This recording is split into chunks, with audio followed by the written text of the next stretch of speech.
यहाँ पर एक एक गुंडा जान की भीख मांगते हुए गले में पट्टी लटकाते हुए घूमता है कि जान बकस लो, अब हम बहन बेटियों की इज्जत के साथ खिलवाड़ नहीं करेंगे।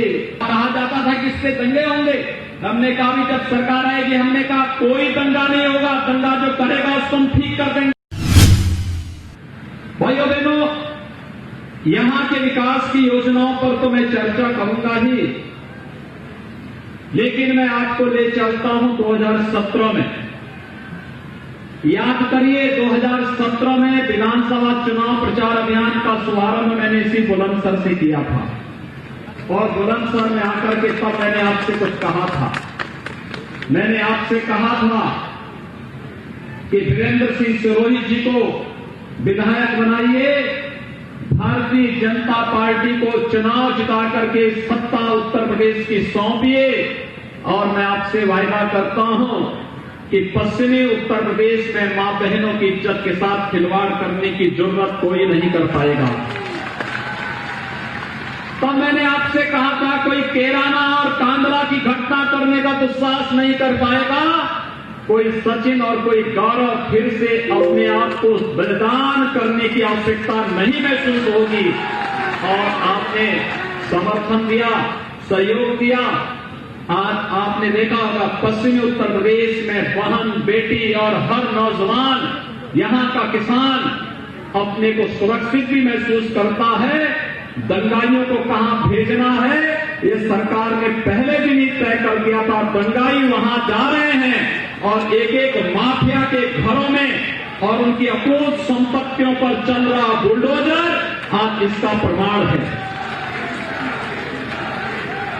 पहले गुंडे माफिया सत्ता के संरक्षण में गरीबों का, व्यापारियों का अपहरण करते थे, उनकी जमीनों पर कब्जा करते थे, व्यावसायिक प्रतिष्ठानों पर कब्जा करते थे, बेखौफ घूमते थे। लेकिन आज ये जान की भीख मांग रहे हैं और इनके द्वारा अनैतिक तरीके से कमाई गई संपत्ति पर सरकारी बुलडोजर चलता हुआ दिखाई दे रहा है। ये है व्यवस्था कैसे चलनी चाहिए, ये एक उदाहरण है।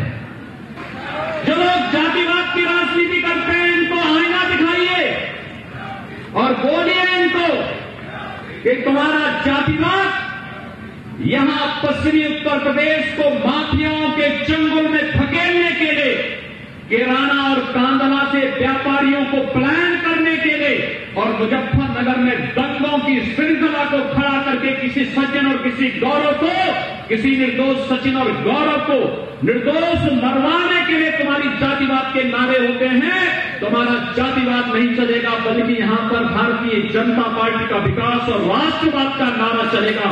और यही आह्वान करने के लिए आज आपके बीच आया हूं। हमने विकास और राष्ट्रवाद का जो नारा आपको दिया था, भाइयों बहनों, आज उसी का परिणाम है। यहां पर एक एक गुंडा जान की भीख मांगते हुए गले में पट्टी लटकाते हुए घूमता है कि जान बकस लो, अब हम बहन बेटियों की इज्जत के साथ खिलवाड़ नहीं करेंगे। ये वही पश्चिमी उत्तर प्रदेश है जिस पश्चिमी उत्तर प्रदेश में कांवड़ यात्रा को नहीं निकलने दिया जाता था। कहा जाता था कि इससे दंगे होंगे, हमने कहा भी जब सरकार आएगी, हमने कहा कोई दंगा नहीं होगा, दंगा जो करेगा उसको हम ठीक कर देंगे। कांवड़ यात्रा भी निकलेगी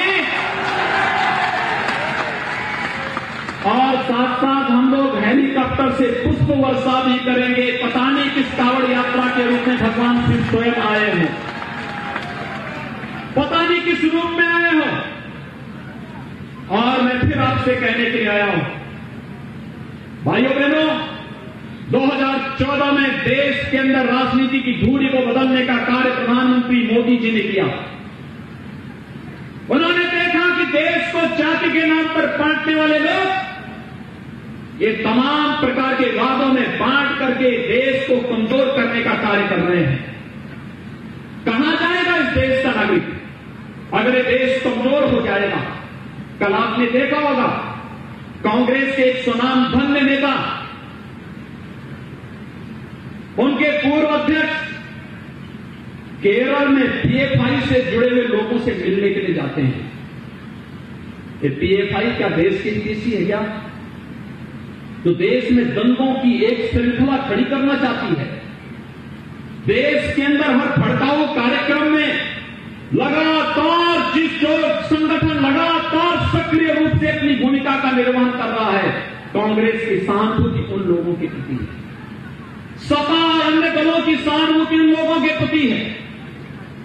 और ये लोग जानबूझ करके इस देश के मूल समाज को कमजोर करना चाहते हैं, कहीं जातिवाद के नाम पर, कहीं क्षेत्र के नाम पर, कहीं भाषा के नाम पर, किसी अन्य वाद के आधार पर विभाजन करना चाहते हैं।